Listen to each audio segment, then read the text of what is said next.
So, hello, I'm Varpu Haavisto, the chairman of YAPS Finland.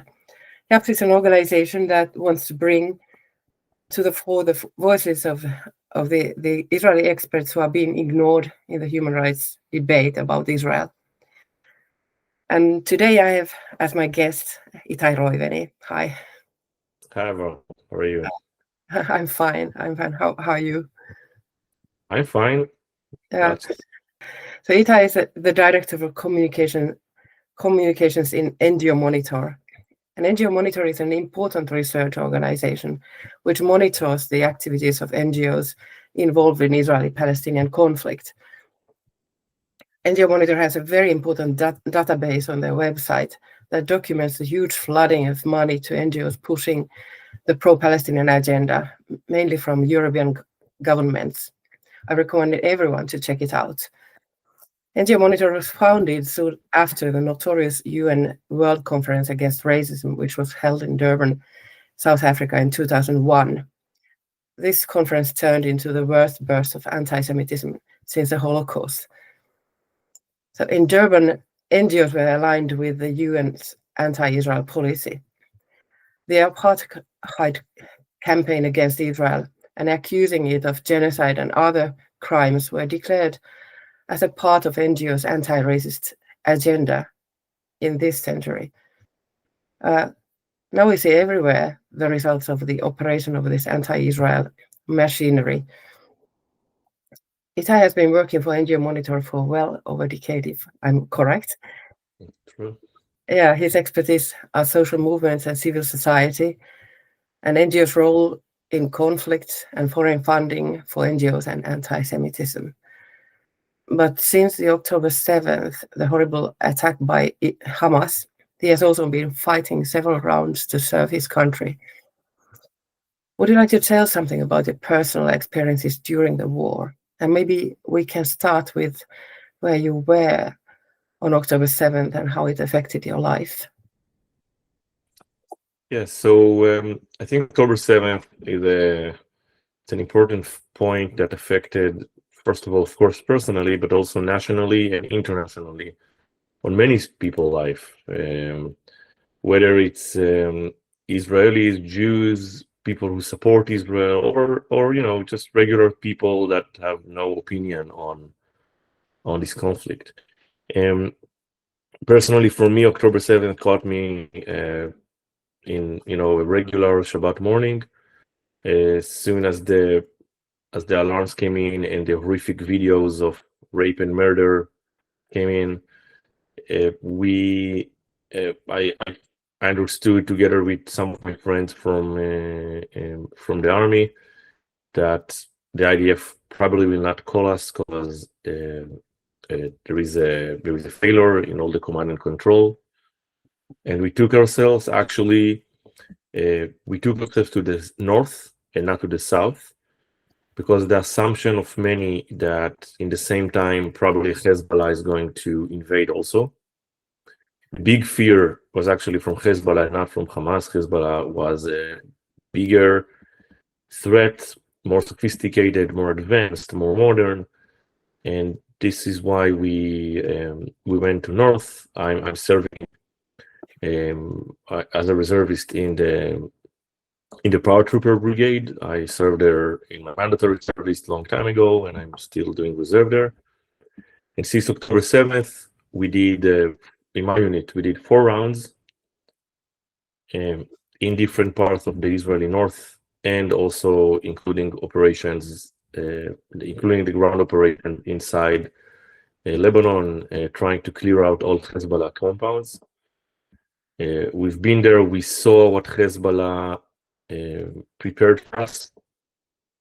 We saw the scope of weapons, of tunnels, of cruel plan to invade the Israeli north. Luckily, it was prevented also because we responded very quickly on October 7th. And also, after the pager attack, we basically went in and dismantled the big strategic plan of Hezbollah to invade Israel. I think what Hezbollah prepared for us was a few dozens more cruel and dangerous than what Hamas did. And that was my experience. And I think one of the major things in this experience was to feel the war physically, but after every month, to come back to work and feel the other front of the war, the international war, the narrative war, and the war that trying to fill people with so many lies. Yes, and I see you have been fighting the both wars, the both fronts. So it has been, I guess, a lot of very tough time for you. It was, but I think it also gave me a lot of perspective on why it's so important. The two fronts, why they're important. Eventually, we didn't start this war, but we understood in the first few minutes that if we will not protect ourselves physically, all they want is to destroy us. But I think it goes for also to the non-physical front. All they want to do is to deprive our rights, our basic human rights, our basic rights to defend ourselves. Yes. And we need to fight it in the same level. Yeah. But by the way, what is the situation now in the northern border? I heard that the Israeli communities near the northern border suffered a lot of physical damage, and even more than some of the communities around the Gaza border. So have the residents been able to return? Yes. So since the ceasefire, or let's say the half ceasefire between us and the Hezbollah, we had people came back. The state started to build some of or to fix some of the damage. There was a lot of damage.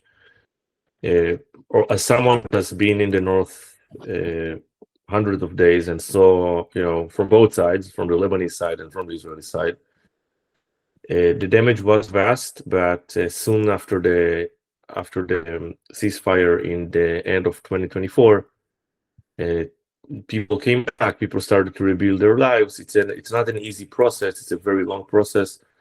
But I think for too long, there was people who displaced from their home. We waited a year doing cat and mouse with Hezbollah over the border. But then after we entered and finished them off, well, almost, it gave more security for people to come back, because basically we pushed them off to a way that they cannot hurt civilians anymore. Yeah. Today, things are tense. Israel is still operating there.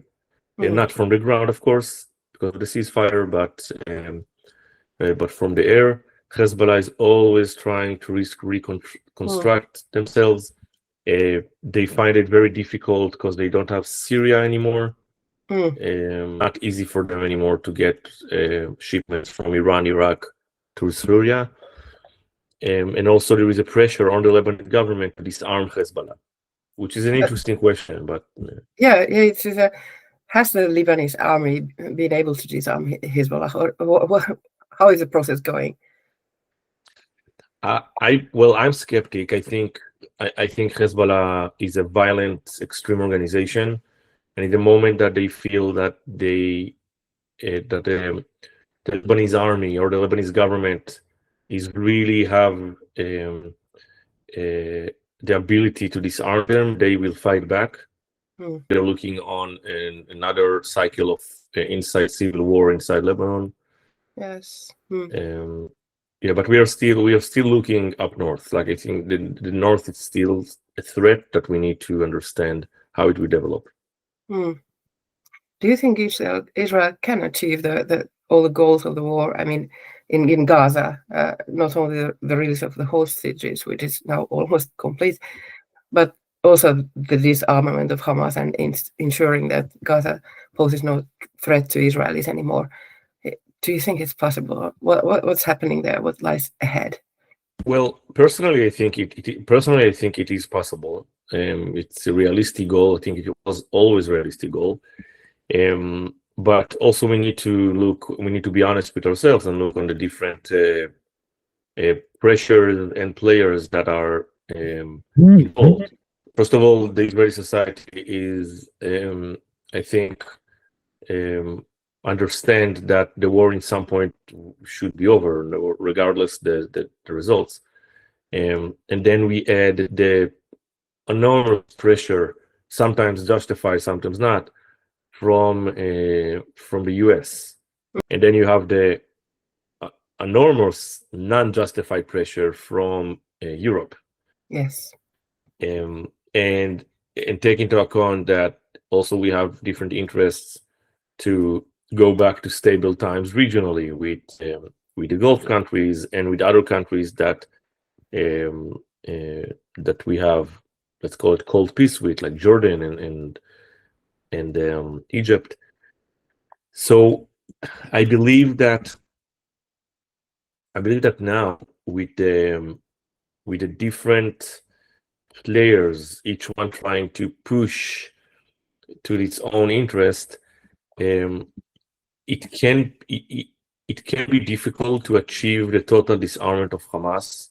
Although Hamas is hurt very badly and almost is like Hamas of 2025, the end of 2025 is not Hamas of October 7th. They lost all their leadership, they lost all their high command. Gaza is, or let's call it the terror network that they built underneath Gaza is almost destroyed as a whole. They are basically rats in a cave. But they're still there. It's very hard to understand because the things here are so dynamic, everything changing so fast.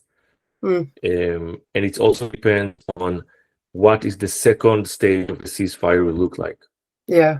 I wanted to ask, what kind of challenges do you think Israel faces now also in international arena and on narrative level? Because I know that you also fight on this front.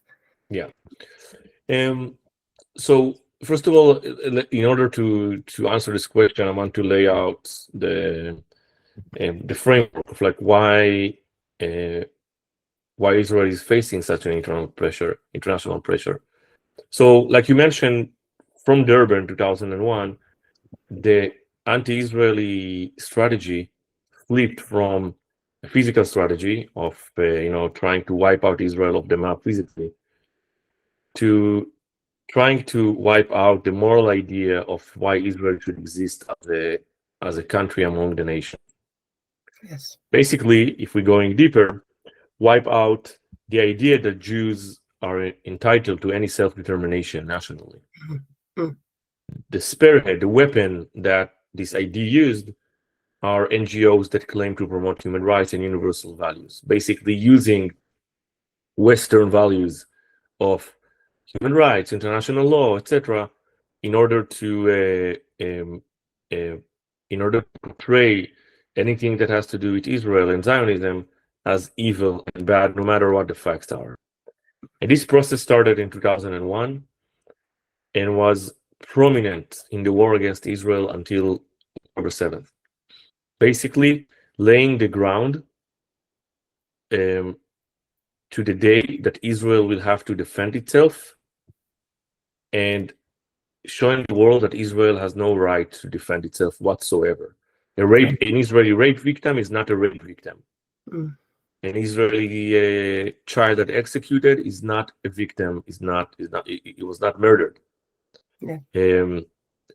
And that's the most important phase, because October 7th was the end of this phase. It was only the starting of the second phase.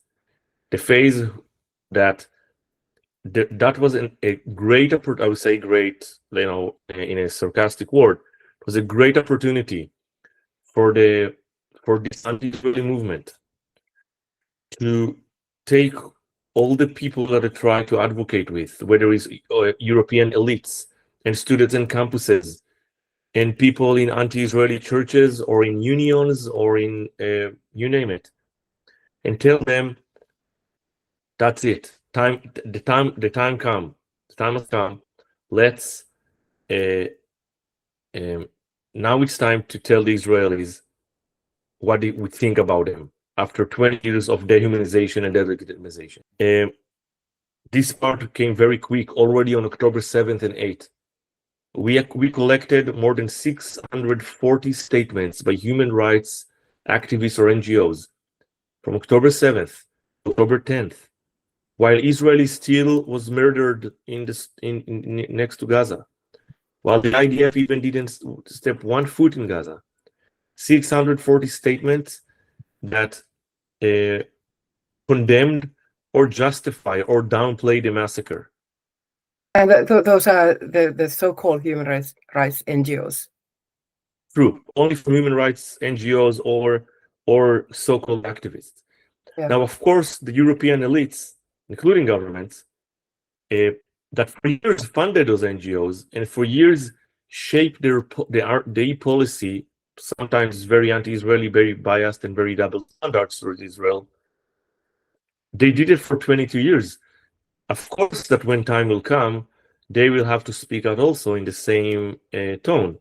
Yeah. And then we saw how Europe, and I will say it, I will use very harsh word, basically Western Europe, to an extent, betrayed Israel on October 7th. Yes. Yes, but one might say that it's surprising that after such a brutal attack by Hamas, the anti-Israel activism and boycott demands and everything have increased sharply also in Israel. If it were any other country, I think the reaction would have been the opposite. It's very hard. The opposite or totally ignoring from it. Let's see what's happening in Sudan, see what's happening in Nigeria. We joke about it, but it's true. No Jews, no news. Yeah. The rhetoric of those NGOs, the rhetoric of the media, the rhetoric of the European, some of the European governments and elites, the UN, of course, has nothing to do with real universal values of human rights and international law. It's all about political interest to put Israel on its knees. I think it's very clear now. Everybody see it. It's very... the hypocrisy is very clear. Yeah, everybody that follows what's happening, but unfortunately, many Finns are still dependent on YLE and other media sources. They believe that they give some kind of objective view of what's happening, and that's why many people in Finland believe that the problem in the world is Israel, and they don't know anything about what's happening in other parts of the world or in other parts of the Middle East, or what actually happened in October 7th, or what is the ideology of Hamas, how genocidal is that, and what is genocide? Most of the people do not know. So it's only the slogans and the feeling of being a good person, repeating these slogans. But I wanted to ask from you, so what do you think? What is the reason for choosing anti-Semitism again in Europe? Again, this path which leads to self-destruction, I think, and total distraction from the truth. That facts are not matter anymore. And with social media, with the speed of information, people believe what they see. They don't ask questions. Together with AI, and we saw how the Palestinians used AI in order to trick the world that there is hunger in Gaza. I think it's a very challenging times to educate yourself. The media is obsessed with the state of Israel and the Jewish people, obsessed in ways that sometimes you cannot even explain the amount of time they are putting, the effort of showing that Israel is bad no matter what, and the effort that they not do in order to tell the real story. Yeah. So what I see is that when 22 years you dehumanizing and delegitimizing group of people with the same values, like with the words of human rights and international law and etc., in places that are already have some kind of history of anti-Semitic sentiment. When you lay down this framework, and then in October 7th, you have this like a blast of anti-Semitic attacks and protests, and the people see that, oh, it's not that only it's the government and the police doesn't respond to this protest, people actually encourage it. Yes. You can say whatever you want. It's trendy. The media say it, so why not I say it? But it was normalized based on already anti-Semitic feeling inside some of the European societies. And then now it's actually, I will say it again very sarcastically, it's actually very cool to be anti-Semite. It's trendy and fashionable to be anti-Israeli and to hold double standards. Yeah, for young people especially, because they don't have the history. That it's shameful to say how poorly they know the history. But for many young people, I can kind of understand that it's a cool feeling that I belong to this human rights do-gooders with halo on my head. And the more violent and the more mainstream it turns, then more like also elder people who should know better, they're turning to that, because there's a fear and the willingness to believe that, to like give up to your fear, the social fear. So that's why you start to accept the ideas, because it's mainstream, because it's coming from different sources, from the UN, from the UN court system, maybe from NGOs, from academia. I'm sorry to say, from legitimate places. Yeah. And I call this a laundry machine, because the information that is coming from sources that are connected to Palestinian terror factions, the information coming from there is washed through this machine. There are the UN bodies, the human rights bodies in the UN, and the NGOs that were interwoven to the system in Durban. And then all this information is washed to be a reliable, trustworthy information. And no one asks the source anymore, which is the Palestinian terror organizations. So it seems to be coming from different sources, but actually the source is one, but it's just recycled through many of the other sources. Yeah. The echo chamber is very clear, and one of the smartest things that they did, it's not only to create an echo chamber, but also to create a situation where if you are not repeating this echo chamber, you are like belong to the other side. Like the echo chamber of messages is the thumb rule of if you are pro-Palestinian or not. And if you are pro-Palestinian, you have to meet certain terms. One of them is to repeat the same claims in the echo chamber. You can ask questions. You cannot say, wait, maybe the data is not so true. Who is the source? You cannot ask those questions. I think the smartest thing that they did is to, and I know that it's happened because of the very strange alliance between the radical anti-Western left and the pro-Palestinian movement in the 80s and the 90s, is that everything is dumbed down to good and bad, black and white. And in that matter, facts are not even part of the discussion. It's all about, like you said, it's all about feelings. It's all about, oh, you want to be good, so you need to say those words. You don't have any independent thinking to understand what's going on. That's also, by the way, my experience, because I and many of people who belong to this group have been asking these questions from these pro-Palestinian young people protesting, and they don't know anything. basically they don't know anything. They know the slogans, but if you start to question, they don't know anything about the history, about the international law, humanitarian law, or the rules that they claim Israel is breaking. So, and then the problem is that they use this stupidity and lack of knowledge, and it slowly become also part of the most institutionalized places. The UN is a great example. The UN is condemning Israel a dozen times more than any other country in the world combined, based on wrong interpretation of the international law and about like made up rules and made up definitions of things. The lack of knowledge is not only staying in this young people mind, but it's also become something that is set up on written in the stone.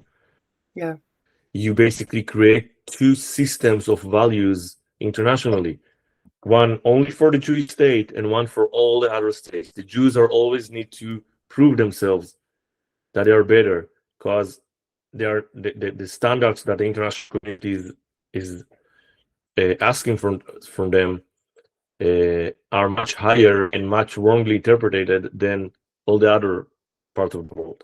Yeah, that's very clear if you're following the resolutions of UN or the reports of these NGOs that the international rules and the rules of armed conflict are interpreted very differently from any other conflict or any other state.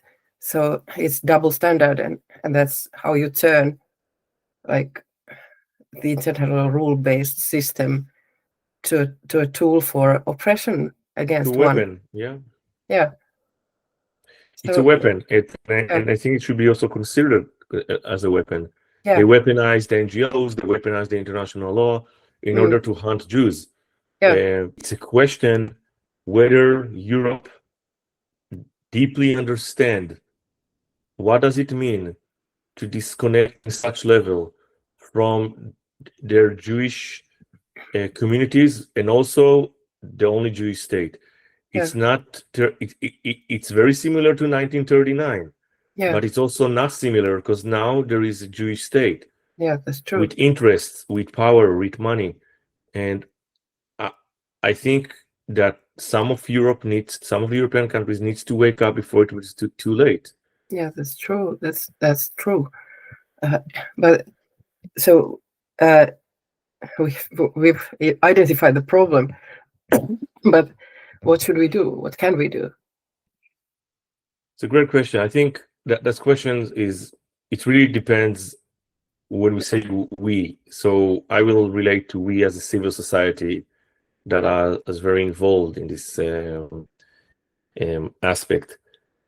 Because of course there are a lot of things that the state of Israel can do, a lot of things that in that case the government of Finland can do.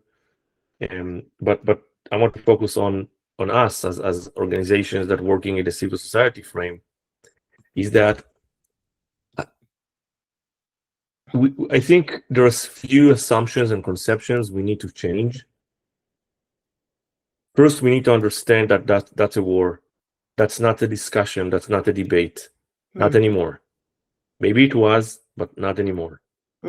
This war have enemies, have allies, have people that are not involved but are without their intention finding themselves in the middle of a fight. I'm talking about the narrative war, not a physical war.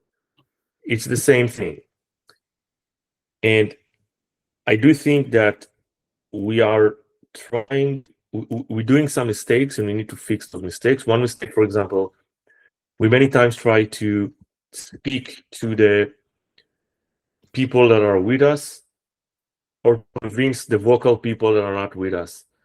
And we're missing those 80% that actually, like you said, they doesn't care. They only feeding from the media. They don't really care about this issue. And if yes, they will care about what the media will tell them to care.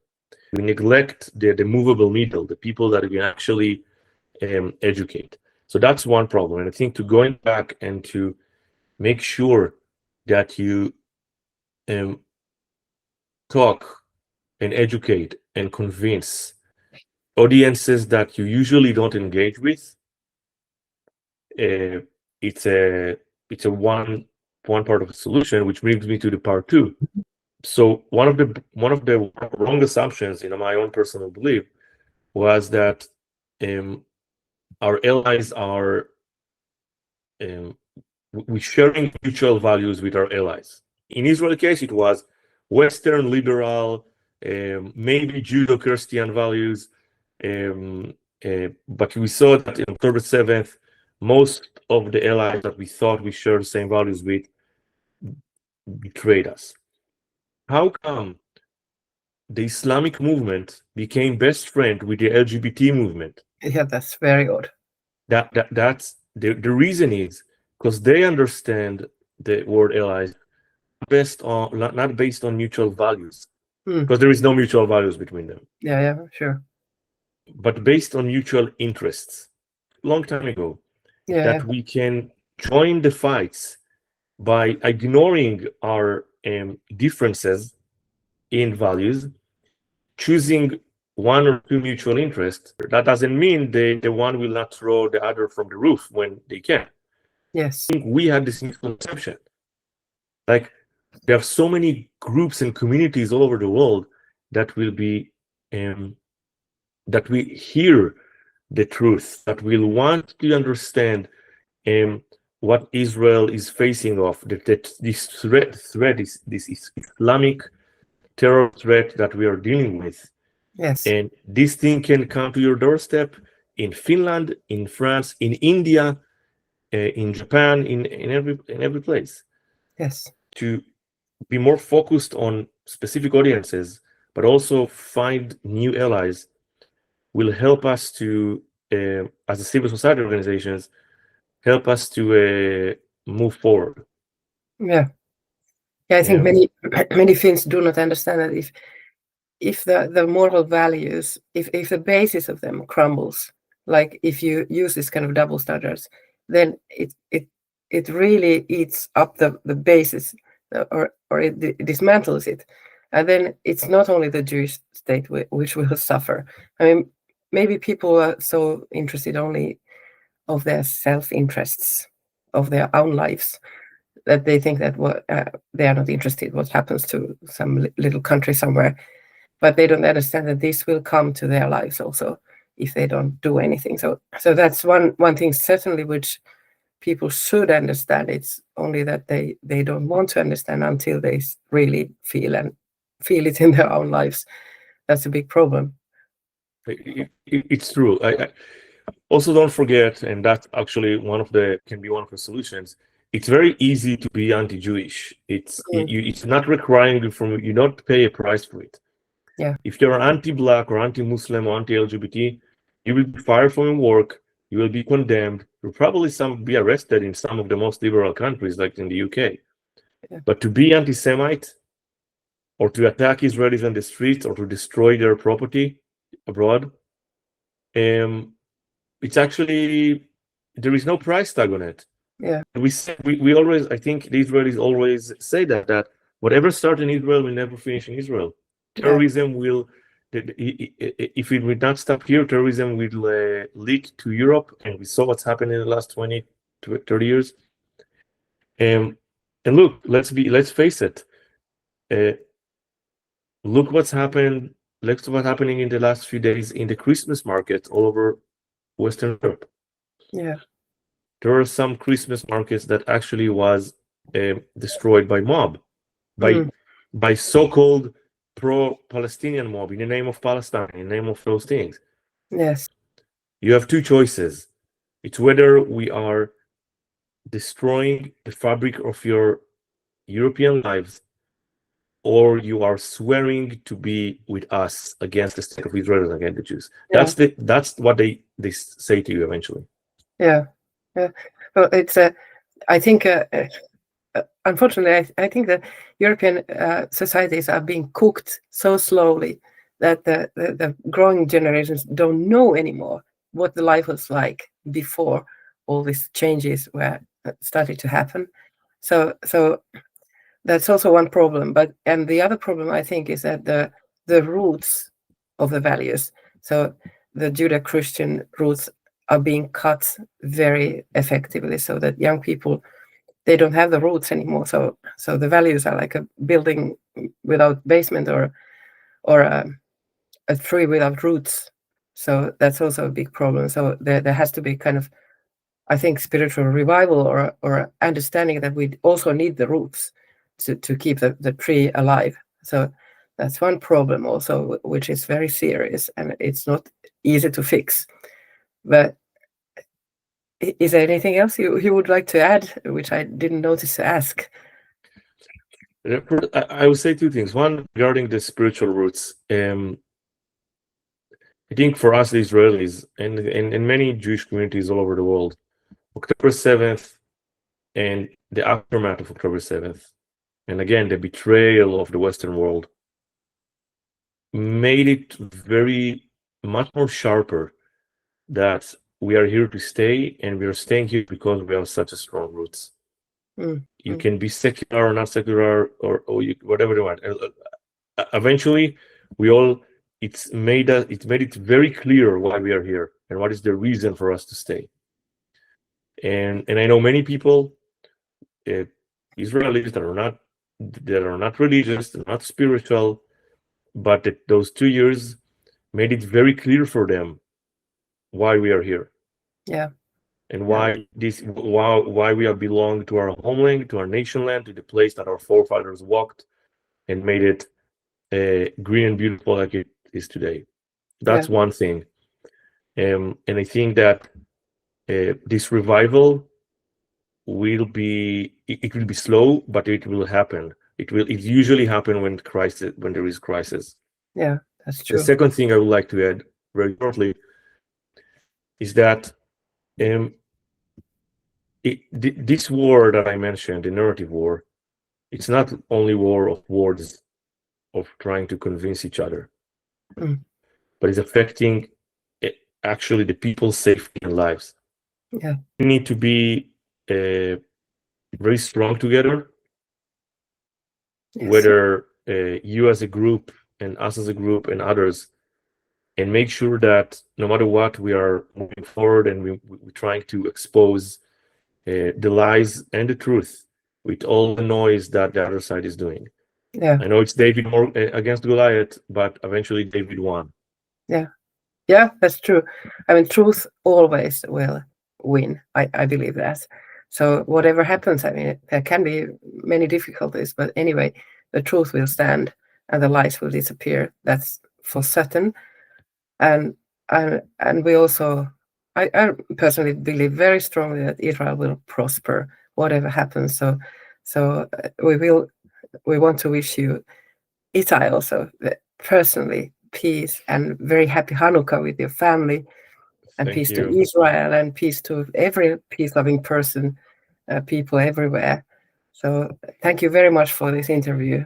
We would have, I mean, there would have been so many other things to discuss, but we have to stop it. It's getting quite long now.